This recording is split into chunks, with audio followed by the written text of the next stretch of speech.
سلام، من امیرم. هرگز فکر نمی کردم یه روزی بیام اینجا و از زندگی حرف بزنم که شبیه فیلم های سینماییه.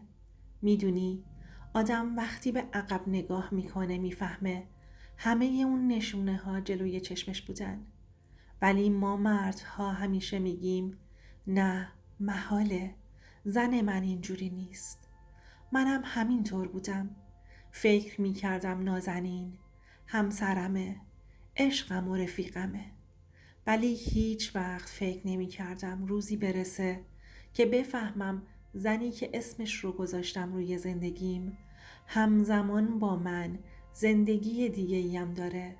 یه خونه دیگه، یه مرد دیگه، یه شوهر دوم. آره، این داستان منه. داستانی که شاید شبیه فیلم باشه، اما تک تک لحظه هاش خنجری بود توی قلبم. 10 سال پیش بود. یه مهمونی ساده خانوادگی. من 23 ساله بودم. تازه استخدام شده بودم توی یه شرکت بیمه. نازنین رو اولین بار اونجا دیدم. نازنین خیلی جذاب بود. لبخندش، نگاهش، همه چیش فرق میکرد. هنوز اون لبخند رو یادمه. چشمهاش برق میزد.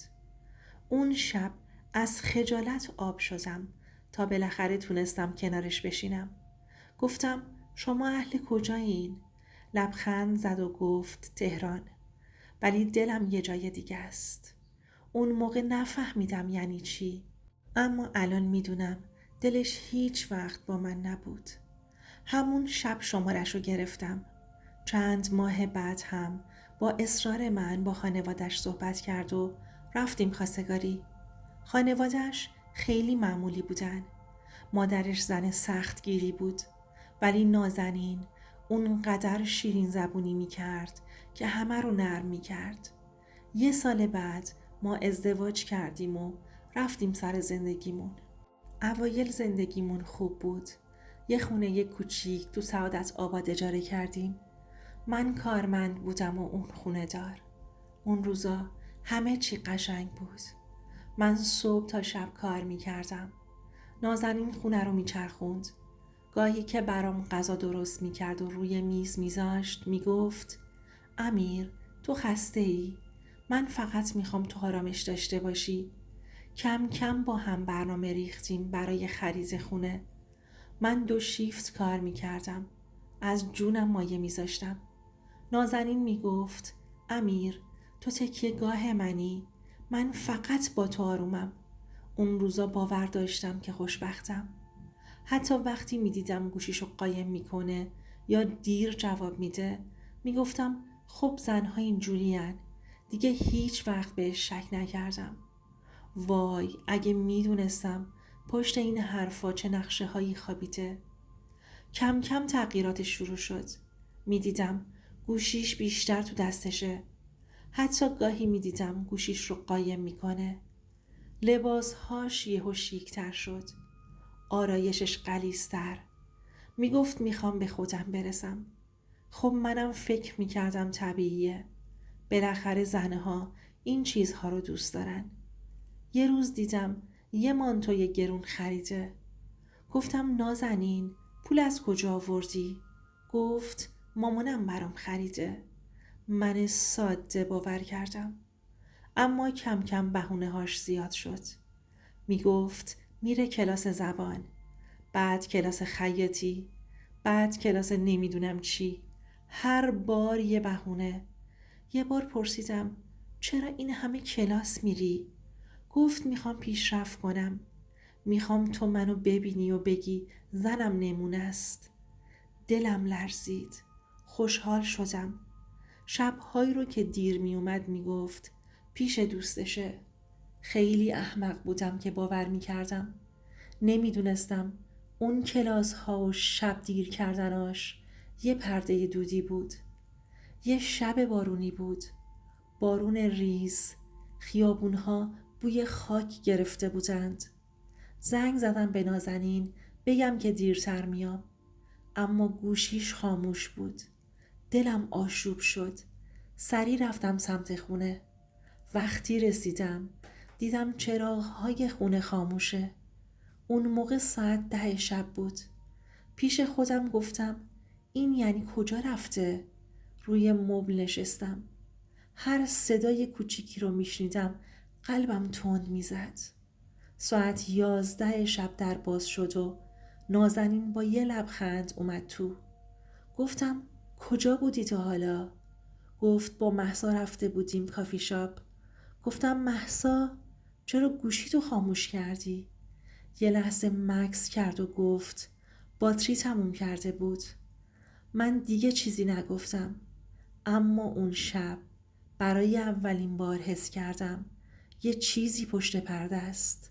تا صبح خوابم نبرد. چند هفته بعد تصمیم گرفتم بفهمم ماجرا چیه. مرخصی گرفتم. میخواستم بفهمم واقعا کجا میره.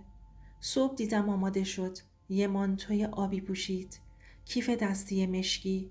گفتم کجا میری؟ گفت کلاس زبان. گفتم موفق باشی. از خونه زد بیرون. منم پشت سرش رفتم. سوار تاکسی شد. منم تاکسی گرفتم. رفت سمت خیابون پاسداران. اونجا وارد یه ساختمون شیک شد. من همونجا موندم. از دور نگاه می کردم. نیم ساعت گذشت. بعد با یه مرد اومد بیرون. دست تو دست هم بودن. مردی با قد بلند، موهای مشکی و تحریش مرتب. اون لحظه دنیا دور سرم چرخید. قلبم داشت از سینه میزد بیرون. دنیام فرو ریخته بود. میخواستم بدوم سمتشون، ولی زانوهام سست شده بودن.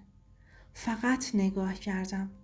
همه سالهایی که جون کندم همونجا جلوی چشمم بیرون شد.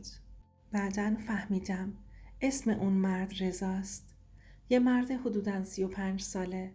نه راننده بود نه کارمند. یه تاجر کوچیک بود و بدتر از همه که نازنین باهاش ازدواج کرده بود. آره، رسمی، با عقدنامه جعلی توی یه خونه دیگه زندگی دوم نازنین جریان داشت.